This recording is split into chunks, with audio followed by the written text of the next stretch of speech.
Hello, children. How are you all? Children, last week we started with a new chapter. The name of the story is The Mysterious Neighbor. It is about a man who lives in a neighborhood in a small bungalow which is in a very bad condition. Now, though the man had been living in that neighborhood for quite some time, he was not acquainted, he was not familiar with any of his neighbors, not even the children knew anything about him. As a result, many of the kids had formed an opinion about him. Some thought that he was a poor man because of the condition his bungalow was in. Some thought that he was a greedy man because they have observed him. They have watched him buy six rasmalais every year, every week for almost 3 years. Some thought that he was a mad person because he was not afraid of the burglars and he kept his back door open all the time, day and night. So, just by observing without talking to that man, the children had formed such opinions about him. And then one day, the children decided to enter his house and see his bungalow from the inside to in order to get to know more about him. They thought that maybe by entering his house in his absence, by going through the things that were there in his house, maybe they will come to know something about that man. So, with that thing in mind, the children decided to enter his house through the back door, which he obviously kept open. Uh, and when they went there, what happened? Let's find out. Okay. Not a sound could be heard except our fleeting footsteps on the cemented ground, and there was the back door, hanging on worn out hinges, its handle broken. Rinko Talwar pushed the door slightly, a little harder, then maybe too hard, for suddenly the door sprang open and he stumbled into the house. The first room we entered was empty. So, as the children entered the gate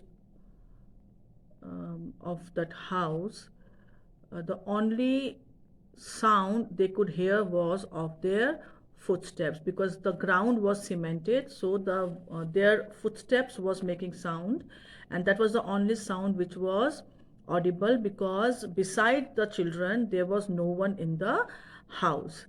And through the back door and towards the back door the children went, and once they reached the back door, the condition of the back door was also not very good.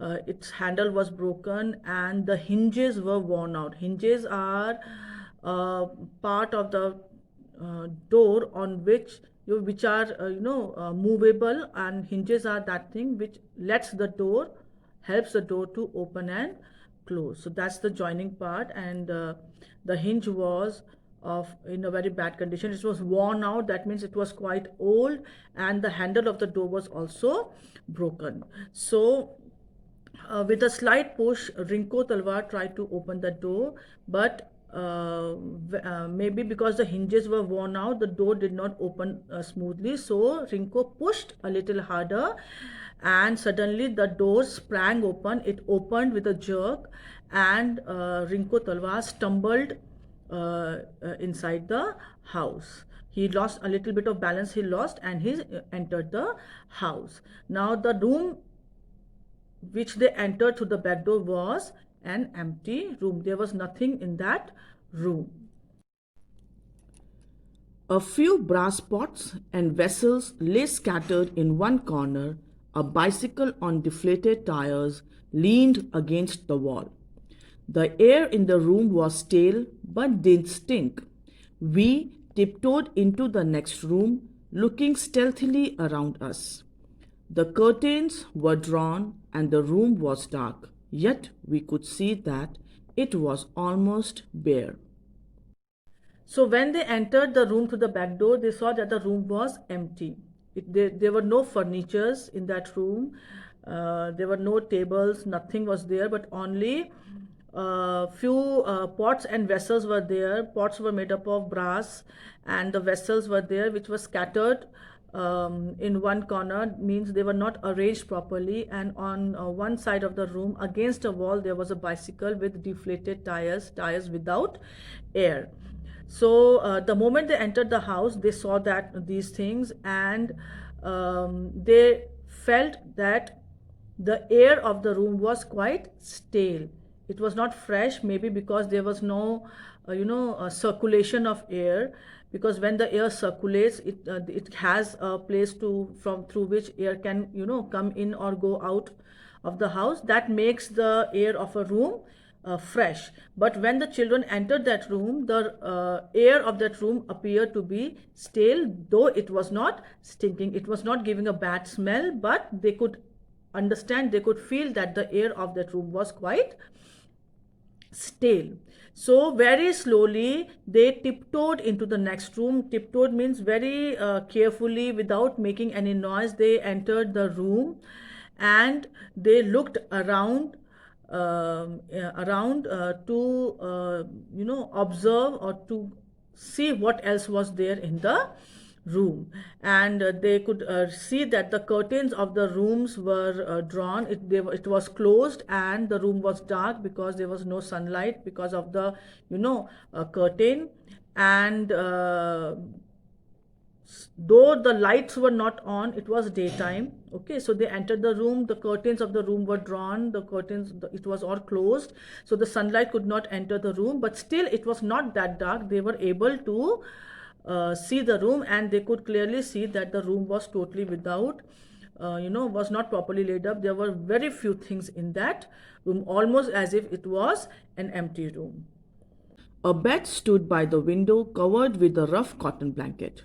On the table was a shining brass tray, looking so weird on the old stained tabletop, and on it stood a glass of water and a stainless steel bowl covered with a plate. So when they entered the next room, in that room they saw that near the window there was a bed, and it was covered with a cotton blanket. It was not a smooth blanket, it was a little bit rough cotton blanket. Then beside the bed there was a small table, it was stained. Stained means there was some sort of patches or spots on the table. And on that table a brass tray was kept, which was very shiny.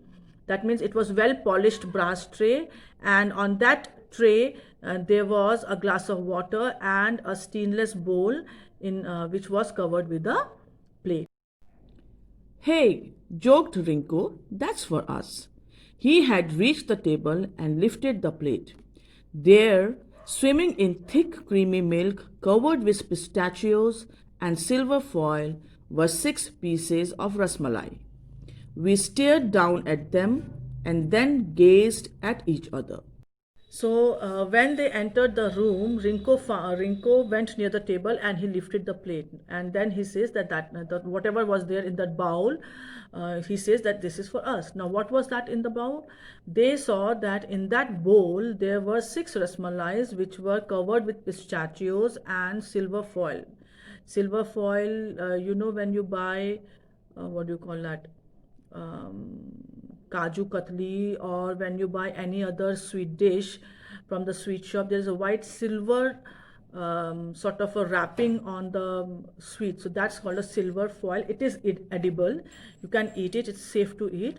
So they saw that in that bowl there were 6 pieces of rasmalai which were covered with pistachios and silver foil, and it was totally fully covered in a thick creamy milk. And all the children, they were looking at the rasmalai, and then they started to look at each other. Rinko Talwar laughed. Hey chaps, enough for all of us. And he dipped his finger into the bowl. My brother nudged his hand, pushed him aside, and said, Leave them alone, Rinko. Then he pointed to a piece of paper, stained and yellowed with age, standing up against the glass. What's that? Asked little Prem. Read it. When Rinko saw those 6 pieces of rasmalai, he laughed and he says, "See, there in this ball there are 6 rasmalais, and we are only 5 people here, so it's enough for us. Each one of us can get a piece of rasmalai." And saying this, he dipped his finger into that bowl. But RK, that is the narrator's brother, he pushed Rinko's hand aside and told him not to touch the rasmalais, and tells them that do not touch it, leave it like it is. And then then he saw that beside that bowl, or beside the glass, there was a piece of paper, to which he pointed out. Now that paper had been lying there for a very long time, and with the passage of time it had turned yellow. And then when Prem looks at it, and he asks that what is that, what is written in that paper, he asked RK to read it. My brother picked it up and began to read. Shyam, my boy. My brother paused, looked at us questioningly, surprised. Shyam, son, he started once again. You might come back today. I know you will. There is your bed ready and some rasmalais waiting for you. I know they are your favorite sweets. Don't ever leave me again, son. My brother stopped reading. He swallowed and just couldn't read on. When he finally did, there was a cry in his voice. I am so lonely without you. So RK picks up that paper and he opens it and realizes that it was a letter which was written for someone, and he starts reading that letter. Now in the letter was written by the person who was living in that bungalow, that is the old man, and the letter was for his son whose name was Shyam. And in the letter, the old man had written that he wishes, or he hopes, that his son will be back in the home on that day, and just in case he comes, he has prepared that bed for him to rest, and he has also kept those 6 rasmalais in the bowl for his son only, because he knew his son was very fond of rasmalais, because rasmalai were his favorite sweets. And then the old man also writes in the letter requesting his son not to leave him again. Now as RK was reading it, suddenly he stopped, because he could understand the pain that man was feeling, because he was waiting for his son, and he realized that the letter and everything that was in that room was meant for his son. And thinking that he felt a little sad, and as a result he when he started reading again, there was a little sadness in his voice, because the last sentence that he read was, the man had written that I am so lonely without you. That means the old man was feeling very lonely without his son. So when RK read that whole letter, he could understand the pain the old man was feeling. He could relate to the sadness, the loneliness in the old man's life. And by reading that chapter, by reading that letter, after reading that letter, RK felt very sad. No one spoke. All of us stood motionless, avoiding each other's eyes. Suddenly, from behind me, I heard a whimper as little Prem began to cry.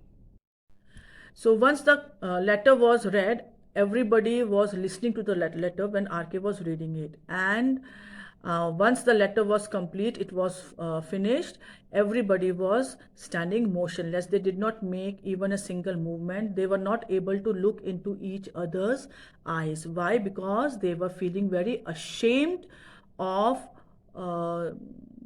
of what they had thought about the old man.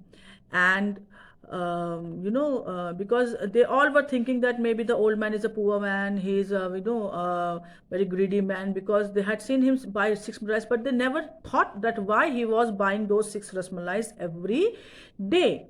So now they, after reading the letter, now they realized why he had been doing that for almost 3 years. Now they came to understand that the old man had been waiting for his son for almost 3 years, and in the hope of his son's return, he always kept the back door of his house open. He always thought that maybe today my son is going to come, and just in case I am not there in the house, how will my son enter the bungalow? So keeping that in mind, the old man was always keeping his back door open. But after reading the letter, the children came to know about all this. They realized that the reason behind the old man's routine of buying 6 rasmalais every day, of keeping the door open day and night, whether he was in the house or not. So what was the reason behind these things? Why the old man was doing these things for almost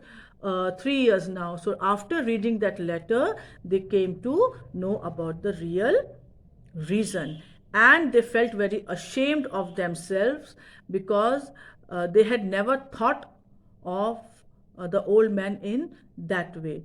And suddenly then Prem, the little boy who was the youngest of the all, he started to cry. We walked over to the old man's house in the evening. We knocked at the front door and waited. Finally, the door opened and the old man appeared, frowning down at us. He hadn't shaved that day, and his grey, hollow face was deeply lined.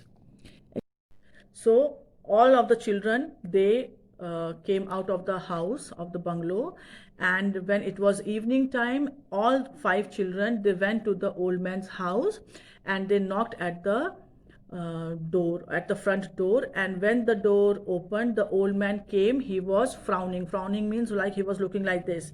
Why are you children here? So, and the children can see that he had not shaved that day, and his face was all lined up. There were wrinkles on his face. So that was the first time they were able to look at the man closely, so closely. He hadn't shaved that day, and his grey, hollow face was deeply lined. "Excuse us, please," said my brother hesitantly. "We have come to invite you to join us for dinner tonight. Just a few neighbors, you know. We live next door."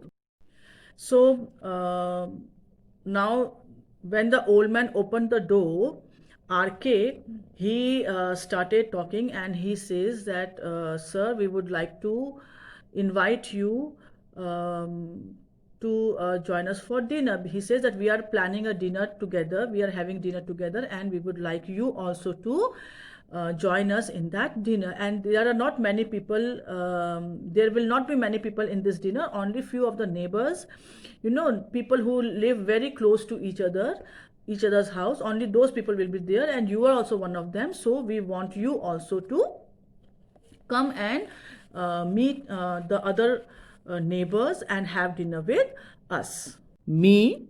asked the old man, surprised, and a bit of color rushed to his cheeks. "Me? But I can't. I don't know anybody here."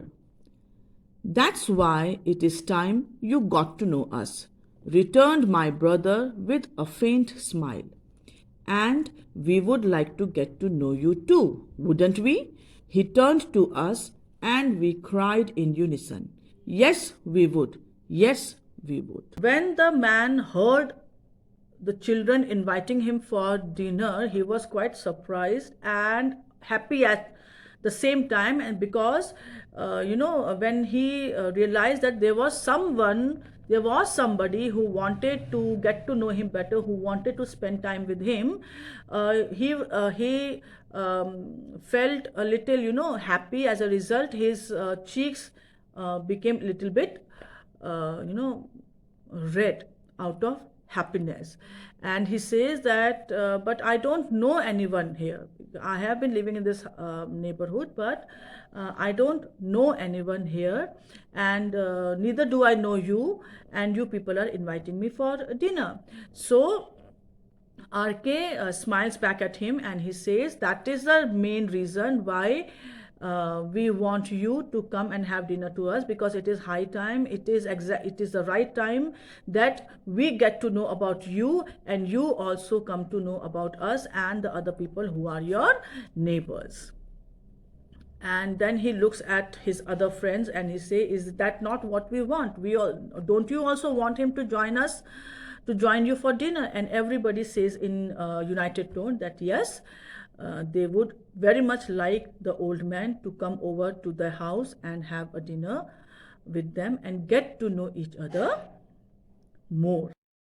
So through this story, what have you learned? The story gives us a message, and that message is that we should not judge people by, in the first instance, we should never judge a person by the way he looks, he talks, or he behaves, because you do not know, one does not know what that person has been through. It is only when we keep on meeting a person again and again, keep on interacting with them, then only we come to know the real person. So it is always better not to form an opinion about anyone in the first go, because many times a person who seemed to be very friendly can, in reality be a very dangerous person, or a very shrewd person, whereas a person who seemed to be very strict, very aloof, or very proud person, may actually be a very sweet person, a very helpful person. That one comes to know only when they spend time with someone. With the passage of time, you come to know the true colors of a person. So the message is, do not, in other words, do not judge a book by its cover. That's the exact message that this story gives us, that one should not form an opinion about anyone in an instance. Time must be given to get to know a person before making an opinion about him, before judging that person. Okay?